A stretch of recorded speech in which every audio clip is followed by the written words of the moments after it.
נקבה בננה מואב,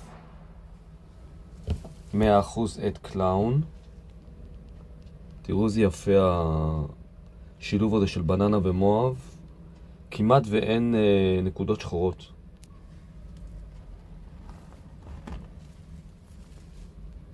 קודם, בנוסף היא גם יכול להיות שהיא 50% את גנטיק סטרייפ, כי האמא שלה הייתה את.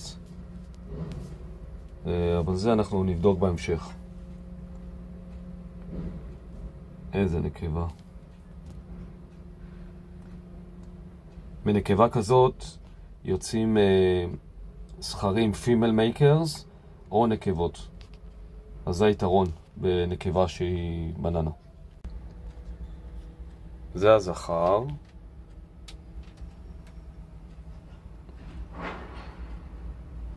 זכר פסטל, אנשי, בלייד, בטר, את קלאון.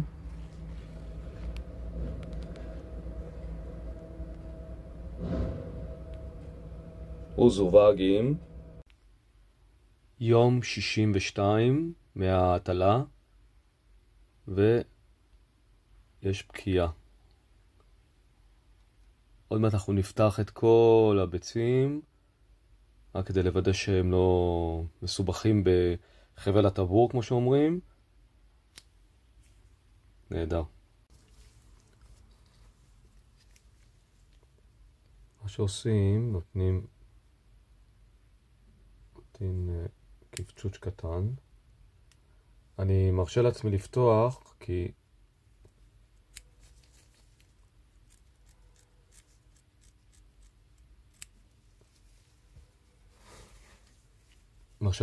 כי אחד בקע, ועדיף באמת לפתוח כדי שהם לא...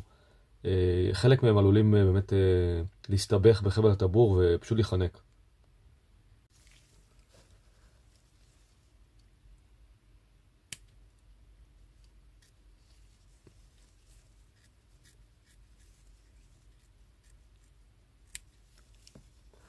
הדם שרואים זה לא פוצע את הנחש, את האבקוע, זה בעצם הנימים שיש על הביצה. אבל מרגישים אותם, הם בפנים.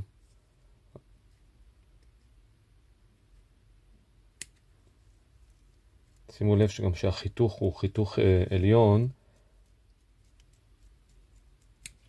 תכף אנחנו נסתכל גם מה יש בכל ביצה.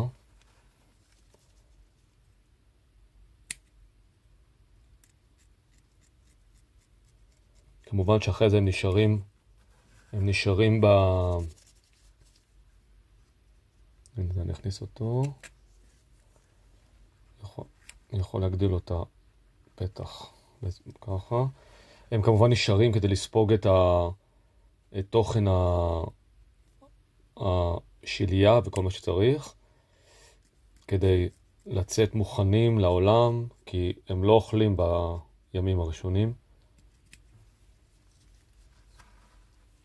ואחרון.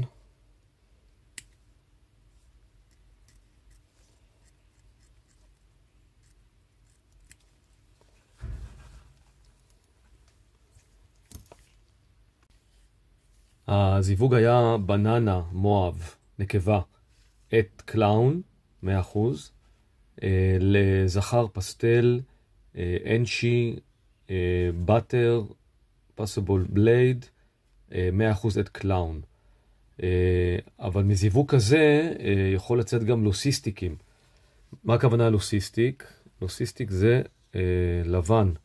כמו שאתם רואים כאן, לבן, וזה נקרא בלו איי, כי יש להם עין כחולה, אבל בגלל שזה לוסיסטיק, כל הנחש לבן, בעצם לא רואים את הפאטרנס שלו, את הדגמים, ואז אם הוא עם עוד משהו, זה רק בבדיקה גנטית או בזיווגים בהמשך. אז יש לוסיסטיק אחד, אני רואה פה עוד אחד,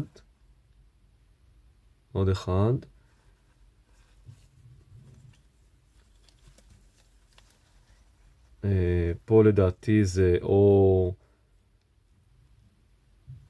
זה פסטל, לדעתי לסר, אולי בלייד.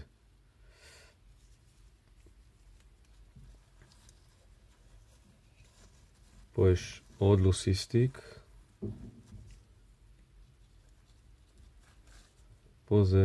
פה יש גם משהו על כנראה, האמת היא זה מזכיר את האבא קצת, אז יש מצב שזה אנצ'י באטר, פסטל. פה.